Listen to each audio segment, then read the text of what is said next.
Right, and welcome back this afternoon, everybody.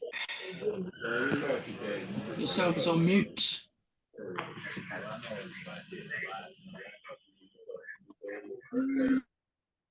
Right, welcome back, everybody, and here we go for round 5 of today's conference.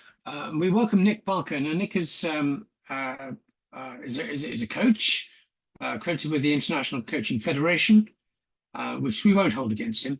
But he and I have actually go back a long way. We first met in the 1970s when we were both learning to be naval officers. We've gone our different ways, and Nick has sort of returned from Australia, believe it or not, with a wealth of experience in strategy, but also with this hankering to support young people. So without any further ado, over to you, Nick. Thanks very much, Ian. Can I just get a thumbs up that people can A, hear me, and B, see my screen? Yeah, all good. Good job, thanks. Yeah, as Ian says, we go back a long way. We joined the Navy when James Callaghan was Prime Minister. I've just gone back and researched, good Lord. And have had the benefits of a naval career since then, and both for myself here and overseas. And as I was coming to the end of 40 plus years in my career, I was looking to what I was going to do next. I got bitten by the coaching bug and got myself qualified. And although I thought I was going to be coaching probably older people from sort of post-school age up to mid-20s, a combination of people like Ian and a few other things have turned me along a path of coaching into adolescence, and I have to say it's been an absolute joy and a pleasure to do so, and incredibly fulfilling. So I come to you today, I suppose, with a bit of a coaching background, not much. I'm still very much an enthusiastic amateur, but I do have a naval background, a management background, and a strategy background. What I do have is actually 40, getting on for 50 years worth of experience now of just dealing with people. And all through my naval career, it was only in the latter stages that I realized that any successes that I had, the joys that I got, were probably dependent on somebody else and other people and the interaction with those people. And that's where I get my absolute kick out of coaching from. And I'm hoping that that everybody who's here on the call today or listening later on shares that same sort of passion. And probably the area that we all feel where we can make the biggest difference is at the younger end of the age spectrum. And so that's where really I sort of see myself and see this. And I was very happy when Ian very carefully led me over a coffee into his carefully baited trap. To then stitch me up to be able to present this from a strategic point of view. And I loved Stephen's view about the Hopi Indians who don't do strategy and don't do that sort of anything like that. They sit down and they imagine good hunting. That's just gorgeous. But having said that, that's great if you all know each other and you're all working towards a common aim and there's not too many of you. Because we are such a multifaceted, multinational, I suspect, multidiscipline, multi-talented audience and group of people with massive stakeholders. I don't think we actually have the capacity to sit down and just imagine stuff. So putting it into a strategy is, I'm afraid, that Western that approach to putting it all into just a logical framework. And strategy is the means to the end. It's not the end in itself. So over the next 40 minutes or so, I'm just going to try and weave together a few of the strands of the day, a few of my thoughts, and see where we come up with the end, and to hopefully prompt some thoughts amongst you as to what can we do next, what can I do next, what can I contribute to this. And it's very much around a need, okay? I don't know whether you've ever shown people this, Ian, that one of our discussions over coffee was his three-legged stool for readying people, for young people for life. And we have an academic leg, which is, you all have our own views, but it's still pretty solid. The other two, the life preparation and the work preparation, yeah, not quite so much. And I don't know whether any of you came across a recent paper by Baroness Morgan, who's part of the Social Market Foundation, a cross-party think tank, who's produced a very good paper called Character Building, Why Character is Essential for Career Readiness.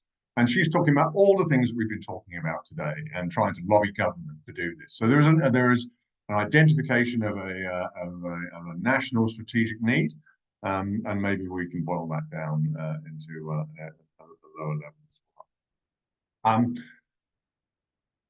Why me? Well, purely because I happened to be there when Ian was there. Why you? Well, by your enthusiasm, by your commitment of your time and patience and attention today, I'm hoping that this is something that speaks to you. I'm going to talk about what is it that we actually want, and we've already sort of brought up that in much of the conversation with previous speakers. Then talk about what might we achieve it, because I think that's the next step. It's great to have all these wonderful thoughts and aspirations, but they're just that unless we actually do something about it. And then we'll round up with a what next? What is it that we want to do next?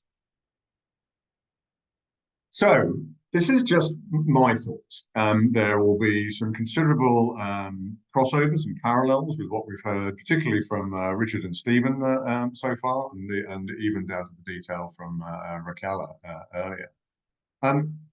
I won't. I'll just throw them up there for you to have a sort of read and have a think about them for yourself. But the ones that I want to bring into play here are just a few of them I want to emphasise. Awareness of own values. I think this is really, really important. All the coaching that I did with the ICF was so values-based, and everything stemmed from those values. It took me probably the best part of 50 plus years to discover what and actually articulate what my values were. I think if we can get those sort of things going in young people's minds, then that will be a great help to them. An awareness of what good looks like. Now, there's a real tendency to get a bit preachy here, but I don't think that's necessarily the case. And I think Richard's elements from this morning were very prescient around that. It's those things which are just fundamental parts of life. The fact that individuals have accountability, they have rights, but those rights come with responsibilities. We need the young folk to understand how it is that they're judged. But also to judge others as they would judge themselves. There's all manner of conversation around appropriateness, and we've seen the occasions, particularly through social media now, where youngsters become wholly inappropriate. And the snag, of course, is that social media stays with them for the rest of their lives. Being authentic and the like. Risk and opportunity. This is something that I've majored on for a number of years now in my naval hat, and everybody shies away from risk, like when they shouldn't. Actually, what we want to encourage people is to have a good awareness and a good appetite for risk, and that will be variable depending on the individual. But to get them to ask the questions of, can I do this, and then ask the question, should I do this? Or they look at it from a different way of why shouldn't I, or why should I do this? So we get them to understand risk and opportunity, and with that comes the experience of success, but the experience of failure, or let's put it another way, the experience of not succeeding as well as we would like to have done.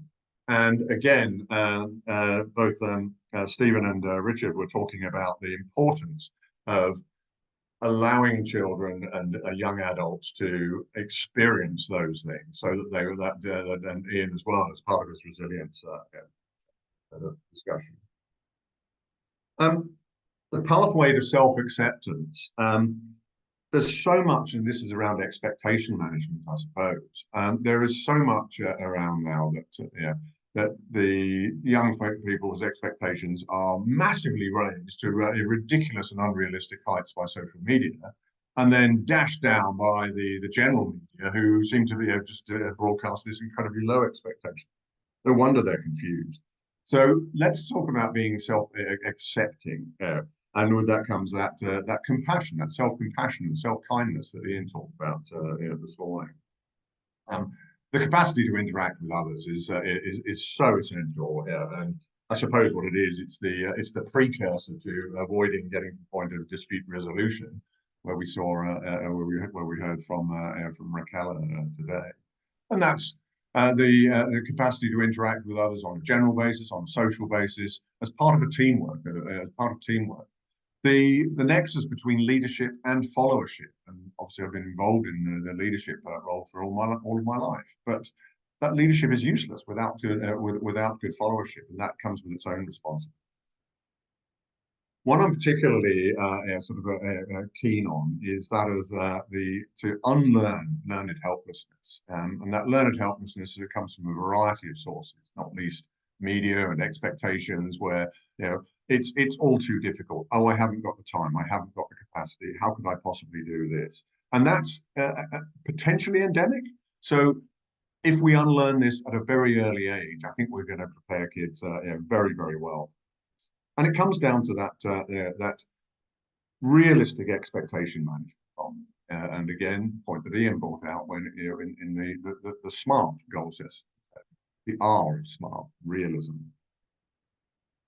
So this is just a smattering. There are scores more that I'm not covered there, but they're all part of the mix, and I think they're all things that would go into that mix.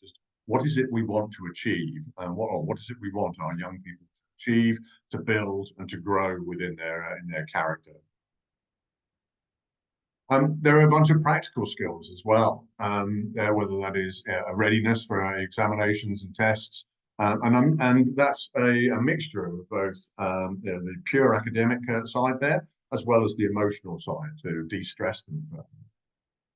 Simple things of applying for universities, for jobs, for work, or applying for support, and that doesn't have to be handout support. That's that's sponsorship, those sort of things as well. Self-sufficiency. How many stories do we know of youngsters who head off to university or out to the world, the big wide world, and really have very little idea how to look after themselves? Whether it's the simple things like just cooking and cleaning for themselves, down to their actual overall physical and mental. And you'll see physical well-being. Relationships, obviously, an element.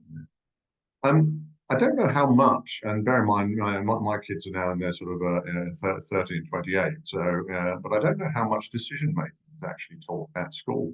All of life, they will be confronted by decision making, and therefore, what is it that we can help them? There are numerous tools. Things like Raquel was talking about, who form part of those response skills. Those are the reactive elements that Richard talked this morning. It's that. I suppose in a way it's a little bit of it's body armor, but it's the mental side as well as the exterior side as well.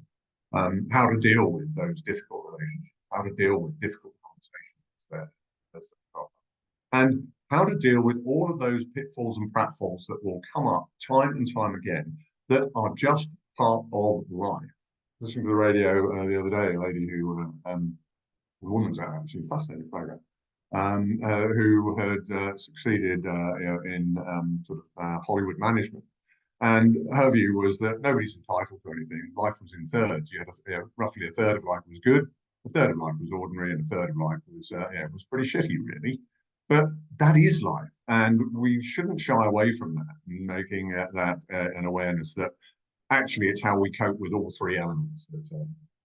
And the last three there were well away.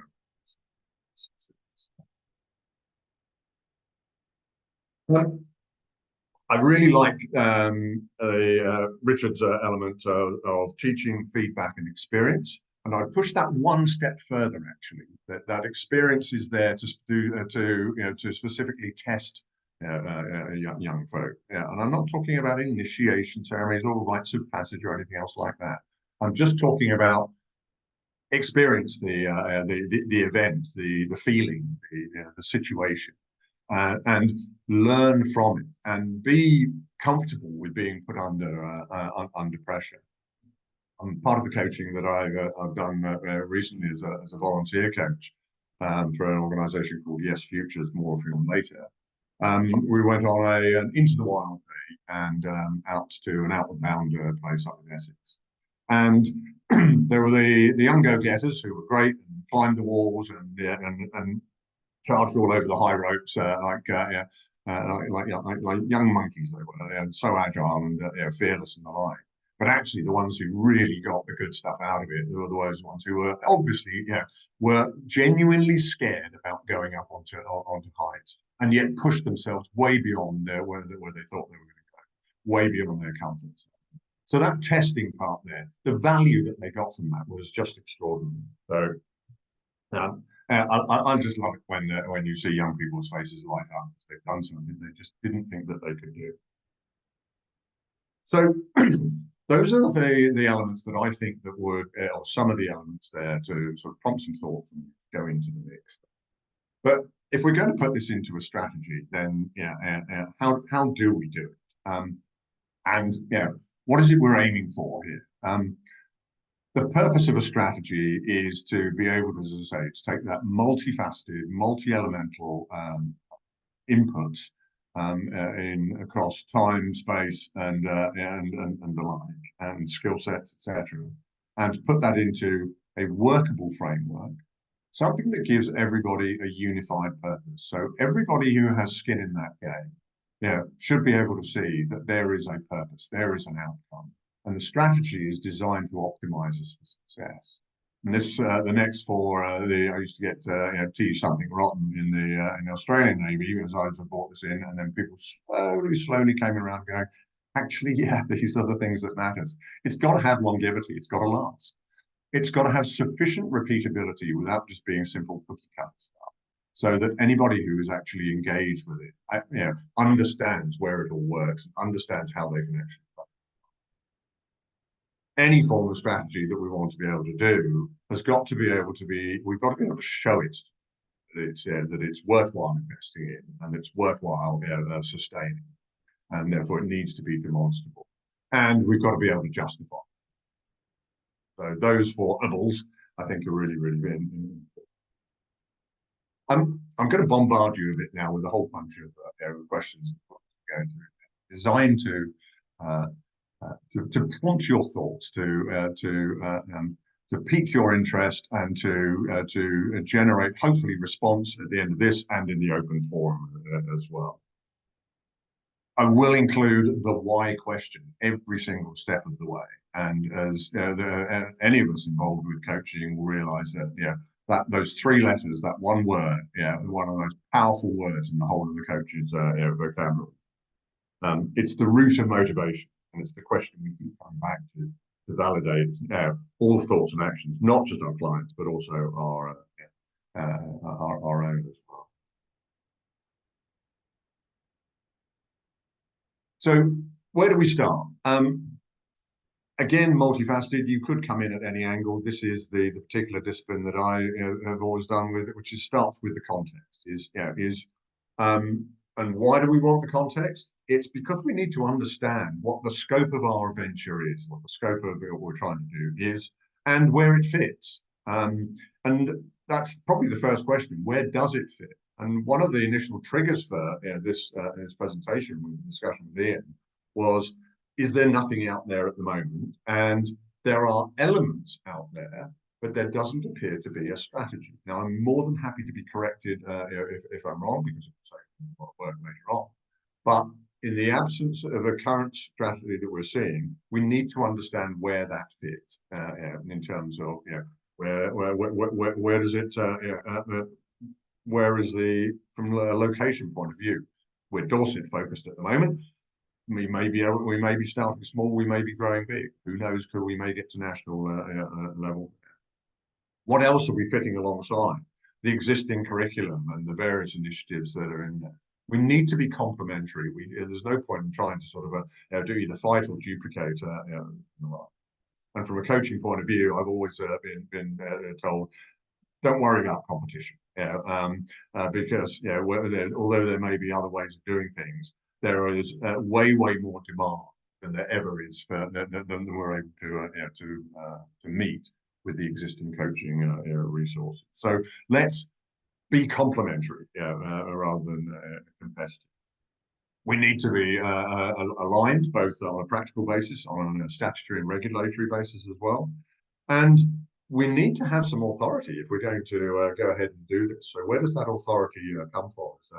Do we confer that on ourselves?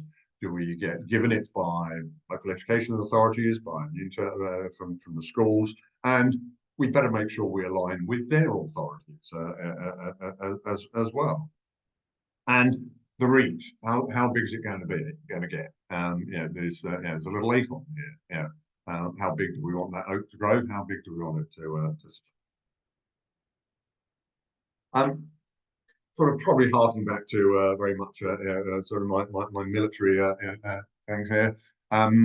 We used to everything that we ever set out to do was you could simply boil down to purpose, method, end state, and the purpose that that overarching start point, which provides that focus for everybody, provides the unity of the purpose, the unity of effort as well. It allows us to actually lift our heads and look long distance when everything is getting a bit too pressurized. And that purpose needs to actually incorporate who it's for, whether it's coaches, whether it's teachers, whether it's secure key footholds in the south of England using their. Thanks, Nicola. What's it for? What are we actually going to generate? Okay, where is it for? And by where we're talking both time and space as well. What age groups? Does it reach beyond schools or whatever? But no apologies again for the militarism here. This is the first principle of war. There are 10 of them altogether, and they're all equal, but this is more equal than others. We need to select and maintain the aim. So if I can ask you nothing else from today, have a think about what that aim might be for a strategy for improving young minds and readiness for life in our schools today. And incidentally, the occasions when things go wrong, I would say in my experience, well over half are because we lose sight of the aim or we've got the aim wrong in the first. And say well over half. From strategies come objectives and plans, obviously. The objectives really are the sum of the elements that actually that allow us to achieve the aim. Okay. Planning, yeah, it is a military strength, obviously, whether you're on the back of a fag packet or something. But if we don't plan, then if we fail to plan, we plan to fail, let's be honest. Or at the very least, we plan not to succeed and therefore not to make good use of resources, to limit our motivation, to limit the will of people to come back and a quick look. Sorry, there's a few questions. Okay. 7 P's. Proper prior planning prevents piss poor. It is an absolute truism. It's necessary for that, not just the initial, but the ongoing commitment of resources. Well, people need to know where those resources are. I'll talk about resources. I think it was Richard again who gusted into some of these elements here, performance assurance and risk. Why do we need this? Well, we need to understand how well our strategy, our plans are performing. We need to know how well we're doing. We need a means to measure success. And there are a variety of elements in there. Ian's just done a session with the local school here where he said, give me your stress quotient on a score of 0 to 10. Yes, Futures run a series of measurements in there as well. There are all sorts of abilities there. But think about how we do this. And it's both objective and subjective as well. Assurance, we will need to spend a little bit of time just making sure we're getting it right. Because if we don't, that's the bit where we suddenly find, oops, we've gone astray. We've not attended to something. We've put effort where it was probably least required, or we've actually got something fundamentally wrong. But we don't assure absolutely everything. Assurance costs. It's an expensive business, so we need to make sure it's absolutely targeted. But they're the checks and balances that validate that our efforts are and remain on track, and that we are doing what we said we can.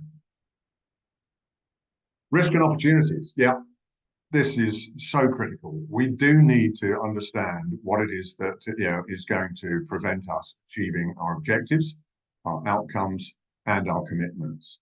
And when we understand what is going to prevent them and what those failures might look like, then we actually build in the controls that ideally prevent.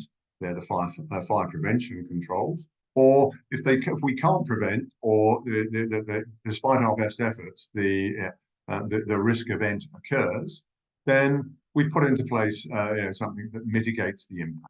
And it may be that we decide actually we're prepared to accept a certain amount of impact because the cost of preventing it or mitigating it is just too prohibitive, and we need to understand.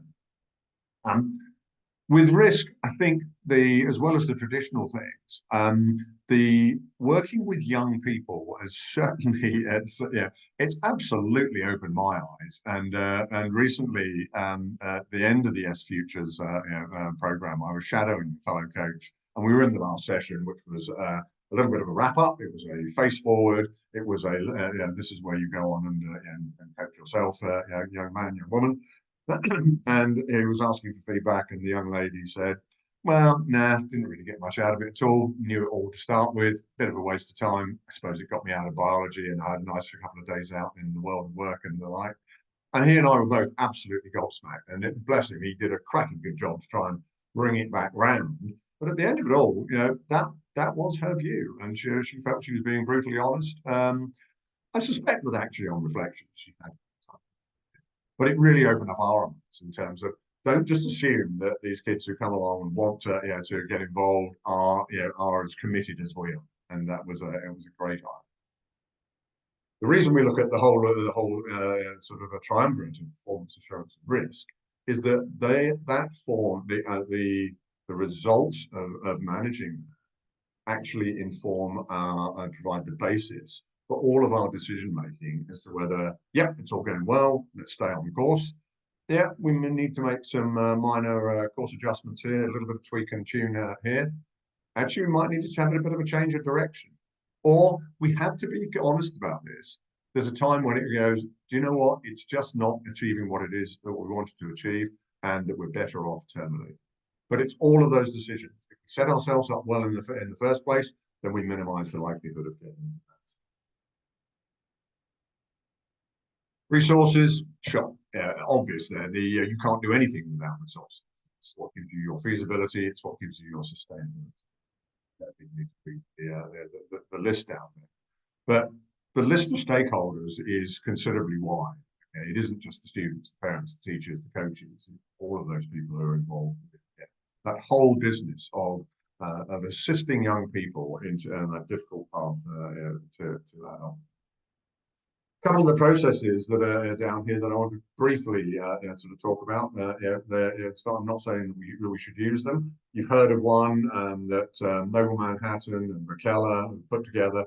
I've done the foundation course. It's a cracking good model, I have to say. It has great flexibility. It has great applicability, whether it's an individual, a group, a class. It runs across the whole year 7 to 13. Those of you who are not familiar with it, I urge you to look it up and take a look at the other subject map. It's all those things which are not necessarily taught in the standard curriculum, and they come under these headings here.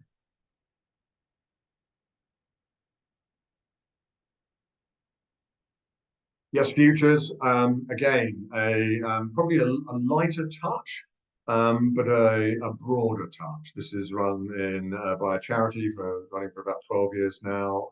2 levels of that in years 5 to 6 and then the 7 to 11 where I've been involved.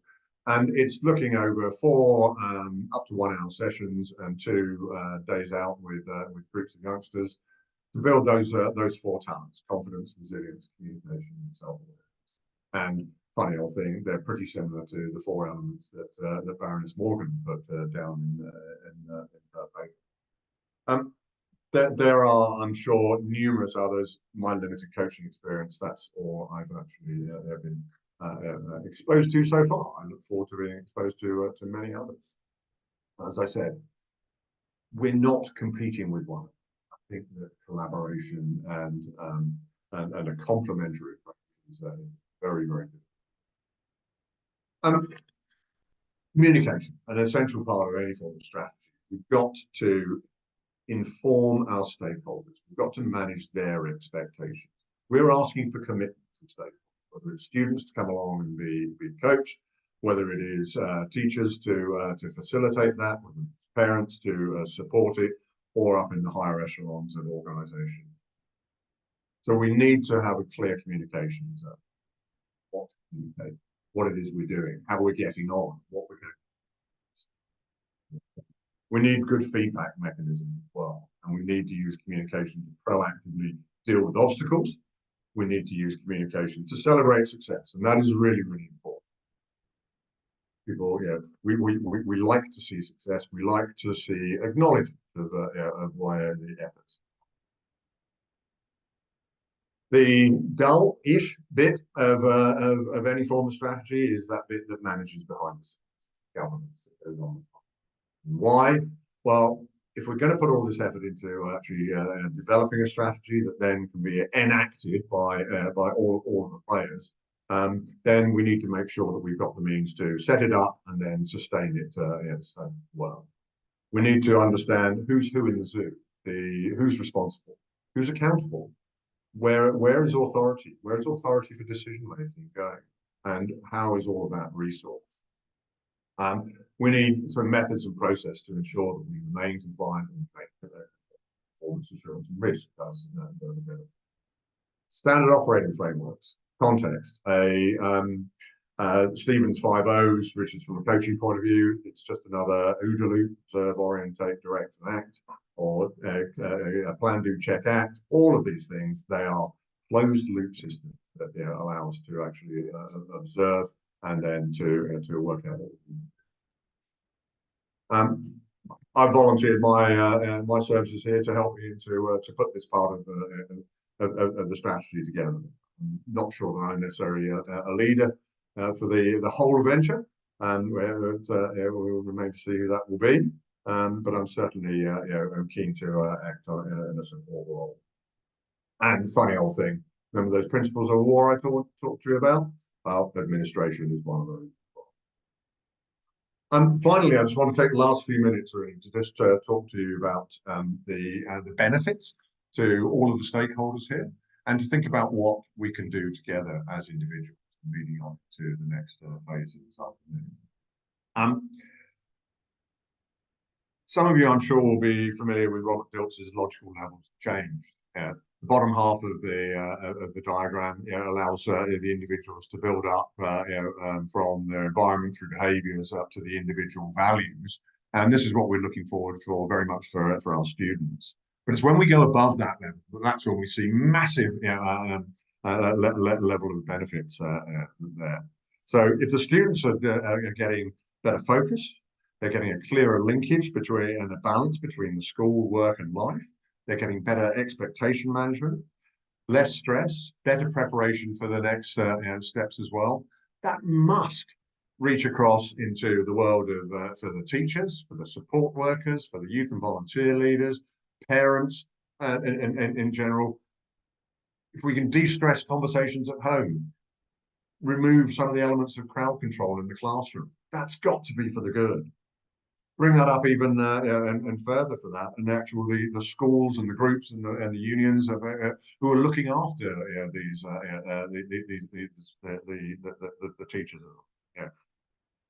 More capacity and more spare time and resource to spend looking ahead rather than firefighting and damage controlling can only be good for all of us. And ultimately, that spreads into society.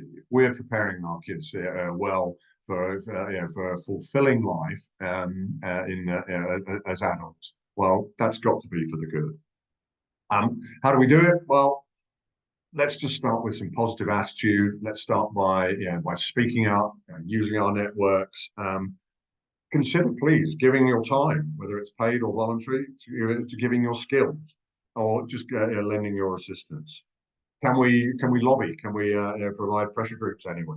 Whether that's through local politicians, MPs, unions, school senior leadership teams, etc., and outside groups. Finance.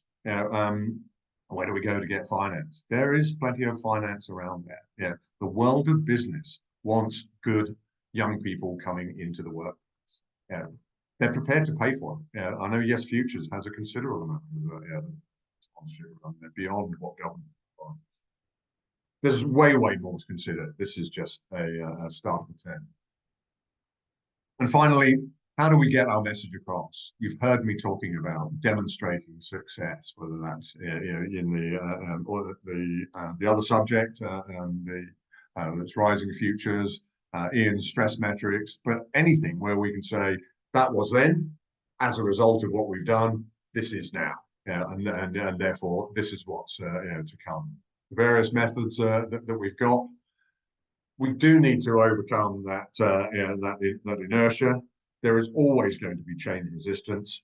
We will always have a perceived lack of capacity. It's amazing what people can find when they really look for it. Let's go back and unlearn that learned helplessness amongst ourselves, because if we can do that, we can certainly help the youngsters do it as well. And that's our audience. So what next? I think Baroness Morgan came up with the end of her paper. She talked about a chap called Michael Gerson and his phrase, the soft bigotry of low expectation. And she said that captures so brilliantly the need to have high expectations of all young people, regardless of background. And whilst it's often seen through the lens of academic achievement or the acquisition of knowledge, that same test can be set for the acquisition of character traits and values, which we know will set people up for flourishing in life. My proposal, let's get buy-in starting today. Let's develop and agree a strategic concept. Let's put a common concept demonstrator in. We'll tweak it, we'll tune it, we'll adjust it. We'll then try and pilot the beta model. And from there on, we evolve the solution, continue to grow. And at the end state, all the things that we're trying to focus on is young people ready for life. Thanks very much. Questions? Oh, Nick, thanks very much indeed. Yeah, enthused, raring, ready to go. And whose door do we bash down next? Any questions from anybody? We're all blown away by Nick's strategies. Stunned you into silence. You stunned them into silence, I think, Nick. You do. I see there's a couple of smiling faces though, so one or two of them are still with us. Well, Alison, thank you very much indeed for your time. I hope it's been beneficial to you and that you've enjoyed it, and we look forward to seeing you again. So, Juliet, what is the problem we're trying to solve? I think we've highlighted multiple strands of that problem there. But to go back to Richard's approach, is that if we focus on the problem, that tends to sort of drag us into the negative. And I'm not saying we ignore the problem, but if we actually set ourselves up for what is it that we want to have in the future, that's personally, and I think Richard, Stephen would agree as well. It works for on an individual basis for coaching. Why not as a whole strategic approach as well? And that question is certainly something we can take into the next session, because it's a very poignant question and very useful one. So thank you very much indeed for that, Juliet.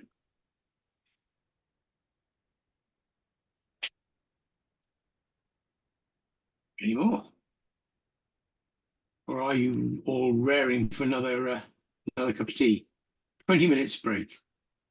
Can I just make a remark about public schools here in Scotland? Yes, of course you can.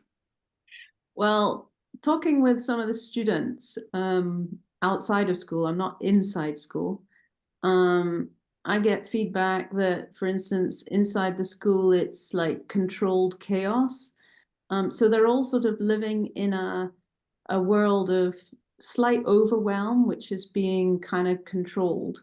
So, and I think that's to do with their technology, learning on iPads and they have their mobile phones. Some of the mobile phone policies now not allowing, you know, phones coming out in the classroom.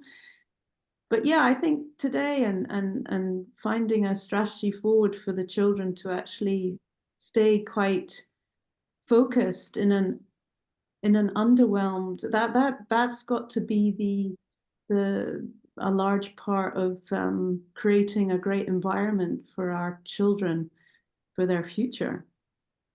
And I wondered, Nick, have you been into public schools lately and felt the waters and found out what you think? Just to clarify, Nick, knowing Vanessa and knowing that she's also come from Switzerland, where both, I think that by public schools she means state schools. Yeah, sorry. Whereas, just because in the United Kingdom, public schools tend to refer to private schools, private secondary schools, just to confuse the issue. It's actually the English scheme, which is weird, because the Aussie called public schools, the state schools, and private schools are those that people pay privately for. The simple answer to your last part of your question is extremely limited experience in schools. I did go to the Outward Bound day with Yes Futures, and that was my first exposure to about just under 20 youngsters. Effectively let loose out of the classroom, many of them special education needs, and yeah, it was a shock. Yeah, I had a long chat with the program manager about it, because I reflected that it was actually about my perception, not about what the youngsters are doing. That's their world, and I need to adjust to that. There's no doubt about it that there are some incredible challenges out there, for those who are administering, those who are teaching. But also the young folk themselves as well, and maybe if we can help to give them that more rounded focus, that what does the top of Ian's three-legged stool actually look like? What's there? What do they focus on?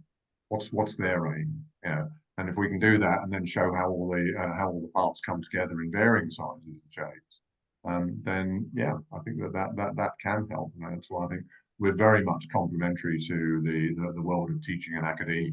It's that preparation for life. Okay. I'll just add to that as a quote that was passed to me yesterday, I think, if not the day before, which is quite eye-opening. I'm not going to judge the politics behind this one, but it came from a 14-year-old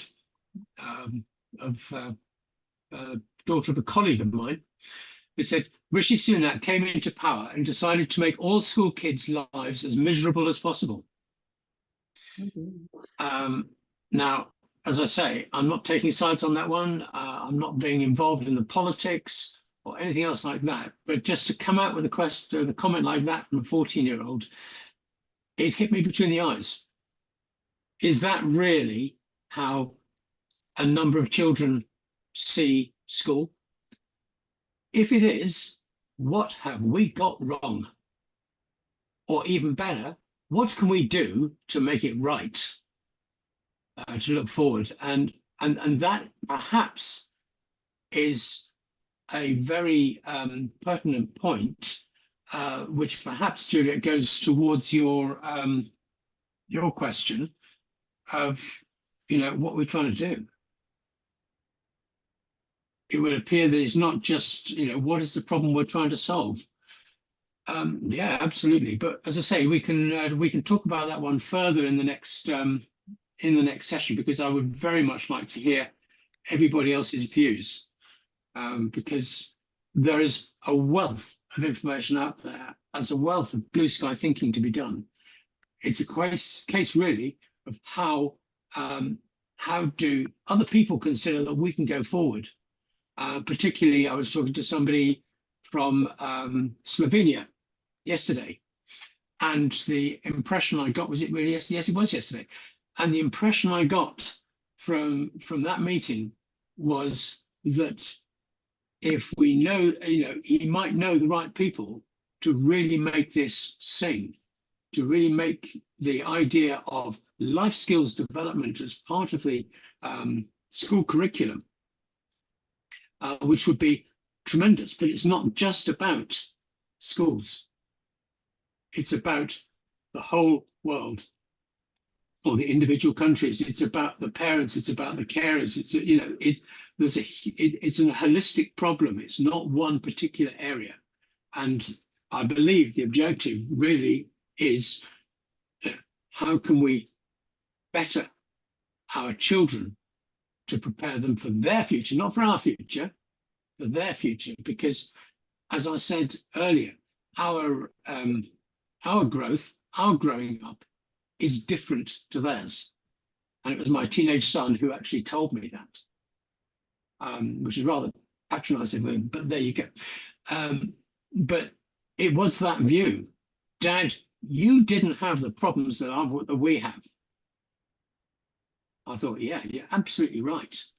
We still have problems, but we don't have the problems that they're facing, and that what we have to prepare them for. And it is up to us to prepare them. I don't think they can do it themselves. Whoopee if they could, but I think we're going to have to use our experience to guide them. But as I say, that is that's more for the next topic. So if there are no further questions. There's one in the chat, Ian, which I would quite like to just briefly answer. Oh yeah, sure.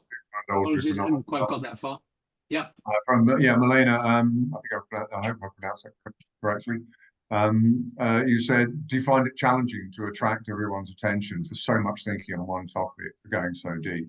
I think what I'm trying to do here is just is cast the net as wide as I possibly can here.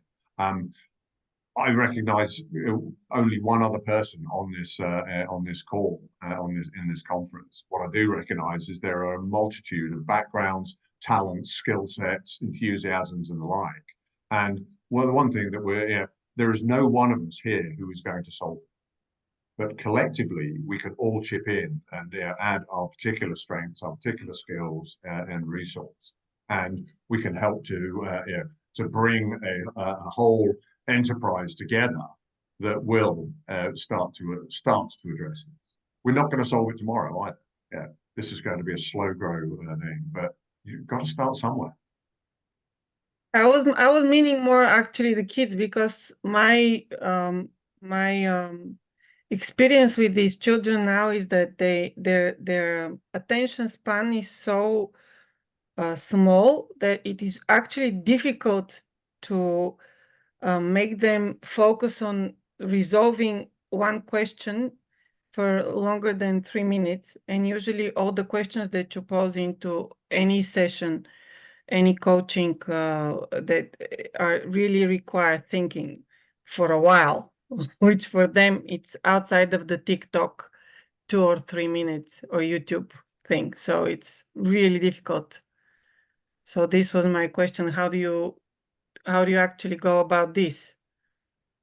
It's a shame we don't have Raquel here, because I know the other subject has been spread out into schools, where they run them over sort of 30-minute lesson to also a 30-minute session, I should say, to groups of kids, to classes of kids, and there is obviously some success there. Ian, I don't know whether you can comment more.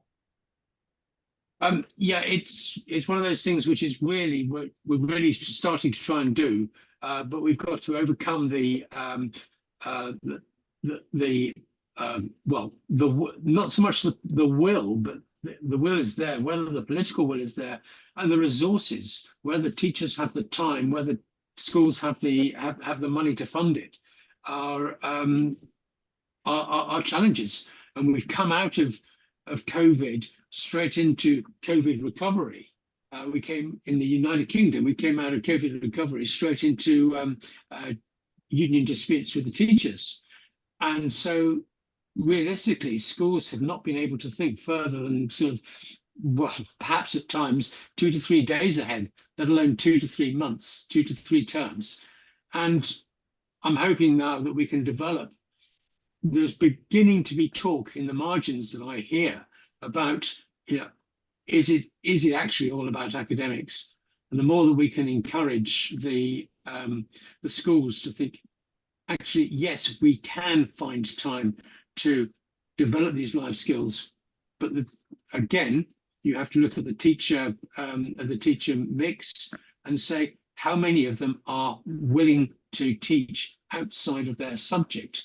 How many of them are actually very interested in taking forward their pupils, and whether there's I would suggest that any teachers who are in this and listening to this are of the latter, but there are others who are there to teach their subject, and that can be understood too. So it's all of that that we need to overcome. The message is currently, it's a huge message, and we're trying to generate the impetus to get it out there. Well, I've stunned everybody into silence anyway. So on that basis, let's stop and